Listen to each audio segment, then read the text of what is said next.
Bom dia a todos. Hoje o nosso grupo irá apresentar a nossa interpretação sobre o capítulo 5 do Sermão de Santo Antônio, no qual é citado o povo. Para melhorar nossa compreensão do sermão, devemos voltar e entender o contexto histórico desta passagem.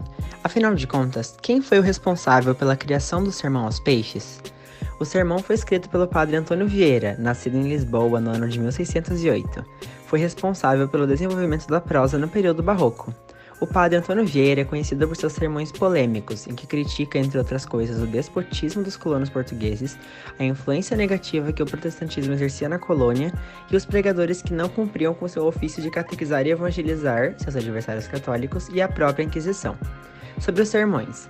Escreveu cerca de 200 sermões em estilo conceptista, isto é, que privilegiava a retórica e o encadeamento lógico de ideias e conceitos.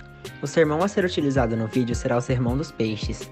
Nele, o padre usa a imagem dos peixes como um símbolo para fazer uma crítica aos vícios dos colonos portugueses, que se aproveitavam de condições dos índios para escravizá-los e sujeitá-los ao seu poder.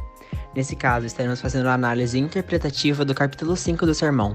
No início, podemos ver que o principal a ser referido não são os peixes e sim um povo, e é visivelmente claro que o sermão a ser relatado será sobre um vício. Descrito com um capel na cabeça, semelhante a um monge, com raios estendidos comparado a uma estrela. Isso nos mostra uma caracterização aos padres ou àqueles que pertencem ao clero, mas podemos analisar também como uma imagem trazida de santidade, mansidão e devoção, assim abrangendo um público-alvo maior, como os fiéis. Nisto, como é citado após que todos esses enfeites eram mais máscaras do que realidade, hipocrisia tão santa, é como foi descrito ao povo, aquele no qual os olhos dos outros eram seguidor, mas na verdade era o próprio Judas, um traidor e, segundo os outros grandes doutores da igreja latina e grega, o maior traidor do mar. No parágrafo seguinte, Santo Antônio vai citar diversos exemplos da traição do povo, primeiramente na frase, em se vestir ou pintar das mesmas cores de todas aquelas cores que está pegado. Ou seja, como um camaleão se infiltrar no meio santo, fazer uma imagem santa de si mesmo, na qual pode ser verdadeira em outros, mas no povo não. As cores que o camaleão são gala, no povo são malícia. O texto dirá que onde o povo estiver, ali se fará da mesma cor, procedendo assim a sua estratégia para enganar com falsidade e com malícia suas vítimas.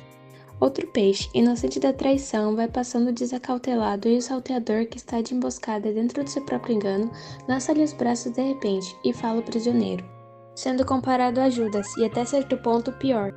Peixe alevoso e vil, qual é a tua maldade, pois Judas em tua comparação já é menos traidor. Por fim virá um alerta aos demais peixes, vítimas do povo, no qual tinham tanto conhecimento das terras, onde embatem os vossos mares.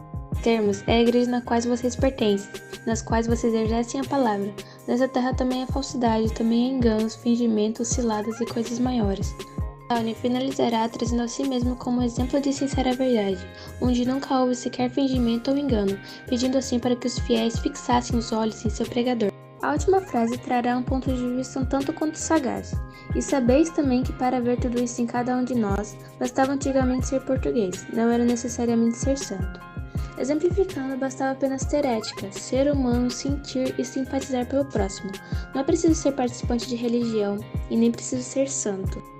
Como conclusão, vimos que o padre Antônio Vieira, em seu modo de pregação, era bem perspicaz. Ele começa apresentando o povo como ele aparentava ser, para então revelar como ele era na realidade. O povo citado no capítulo 5 tinha como vício enganar peixes inocentes, induzi-los e fazer deles seus prisioneiros, prisioneiros de uma falsa santa doutrina, como irá citar no trecho onde é comparado e até estimado ainda mais que Judas. Judas abraçou Cristo, mas foram outros que o prenderam. O povo é o que abraça e mais o que prende. Vieira, com certeza, queria trazer o impacto que essa traição trazia sobre ele. Por isso, ele vai citar a Judas para chamar a atenção daqueles que escutam, criticando esses homens, dizendo que suas ações são piores que a de Judas, tendo então como exemplo de pessoas que se aproveitam dos outros quando precisam e no fim os traem pelas costas, sabendo que dessa forma poderão arruinar as suas vidas. Obrigada por assistir até aqui.